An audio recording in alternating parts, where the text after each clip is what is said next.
అమ్మా కవితమ్మ, నిన్న మొన్నటి వరకు చల్లగానే ఉన్నావు, వానలు పడే వరకు కొంచెం ఈరోజు ఆ చల్లదనం నుంచి వెచ్చగా కాపుకోవడానికి బయటకు వచ్చినట్టున్నావు.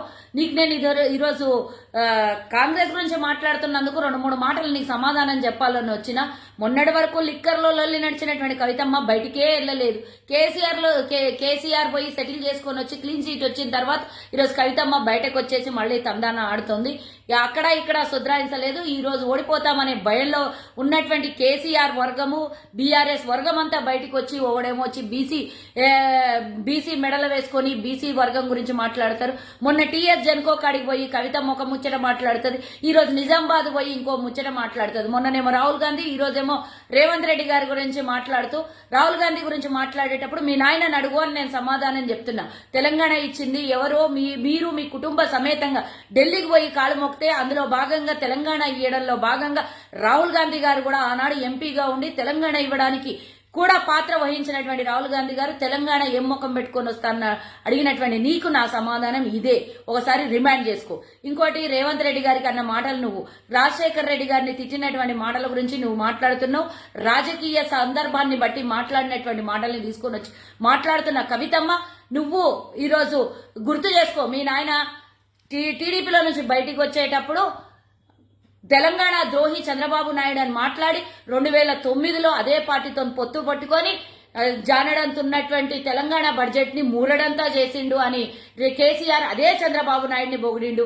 మళ్లీ మొన్న 2018లో కాంగ్రెస్ తో పొత్తు ఉంటే మళ్లీ ఆంధ్ర రాజకీయం అని ఇచ్చినటువంటి మీ నాయన గురించి కూడా తెలుసుకో అమ్మా. నువ్వు కాంగ్రెస్ పార్టీని నిందించేటప్పుడు తెలంగాణ ఇచ్చినటువంటి కాంగ్రెస్ పార్టీ అని గుర్తుంచుకో. ఆకాశం మీదకి ఉమ్మాలనుకుంటే అది మన మొహం మీదే వచ్చి పడుతుందని ఒకసారి ఆలోచించుకో. ఇకపోతే రేవంత్ రెడ్డి గారి గురించి మాట్లాడుతున్నావు కదా, నువ్వు దాని విషయం చెప్తున్నా. నేను నీకు ఇంకోసారి పదే పదే చెప్తున్నా. నువ్వు ధరణి గురించి కూడా మాట్లాడుతున్నావు. ఆ ధరణి అంట టీఆర్ఎస్ ఇస్తున్నటువంటి పెద్ద ఏదో బెనిఫిట్ అంట. కాంగ్రెస్ పార్టీ దాని మీద ధరణి అంటే దళారులు అనంట. దళారులు అని అంటే నువ్వే చెప్పాలమ్మా. నువ్వు ఈ రోజు తెలంగాణలో మేనిఫెస్టోలో పెట్టేటప్పుడు నా ఇల్లు అద్దె ఇల్లు అన్నావు. ఈ రోజు బుర్జు ఖలీఫాలు ఇల్లు కట్టుకున్నావు. నువ్వు దళారివో లేకపోతే తెలంగాణ ద్రోహివో నువ్వే తెలుసుకోవాల్సినటువంటి అవసరం ఉన్నది. హైదరాబాద్ లో గడిలు కట్టుకుని పెద్ద పెద్ద ఇండ్ల భవనాలు కట్టుకున్నటువంటి నువ్వు తెలంగాణ గురించి, తెలంగాణ అస్తిత్వం గురించి, ధరణి గురించి మాట్లాడితే ఈరోజు హాస్యాస్పదంగా ఉన్నది. నీలాంటి మాటలు ఎవరు వినదలుచుకోలేదు. మీకు ఈరోజు ఓడిపోతామనే భయంతో, ప్రెస్టేషన్ తో వచ్చి ప్రజా సంక్షేమం, ప్రజలకు చేయాల్సినటువంటి పనుల గురించి మాట్లాడట్లేదు. కేవలం కాంగ్రెస్ పార్టీని టార్గెట్ చేసి, రేవంత్ రెడ్డి గారిని టార్గెట్ చేసి ఏదో చేయాలనుకుంటున్నారు. మీరు అభివృద్ధి మీద అస్సలు పక్కకు పడేసి ఒకరోజు నీళ్లలొల్లి, ఒకరోజు విద్యుత్ లొల్లి, ఒకరోజు ఇంకో లొల్లి, ఇవి తప్పించి అసలు నిజాల్ని వాస్తవాల్ని తెలుసుకొని మాట్లాడండి. మొన్న విద్యుత్ గురించి లొల్లి చేసి బొక్క బోర్ల పడ్డారు. రైతులు కూడా మిమ్మల్ని వ్యతిరేకించినటువంటి విధానం చూసినాం. మనం 3 రోజులు ధర్నా అన్నారు. ఆ 3 రోజులల్లో 3 గంటలు కూడా చక్కగా జరగలేదు. అది అందరికీ తెలిసినటువంటి విషయమే. కవితమ్మ, జర నోరు అదుపులో పెట్టుకో. కాంగ్రెస్ గురించి మాట్లాడేటప్పుడు నిన్న మొన్న పుట్టినటువంటి పిల్ల మీరు రాజకీయ జీవితంలో గుడ్డొచ్చి పిల్లని ఎక్కిరించినట్టు కాదు.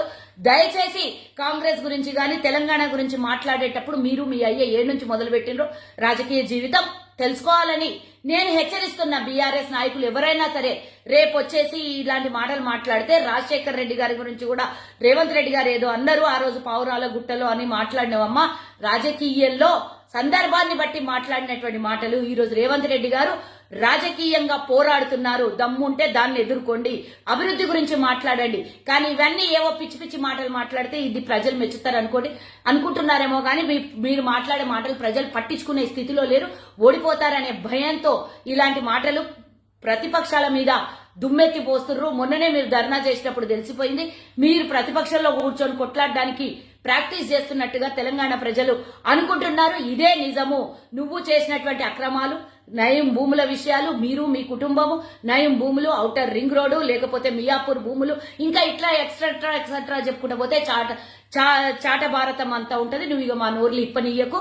నువ్వు నీ నోరుని కంట్రోల్ పెట్టుకో అని హెచ్చరిస్తున్నావు.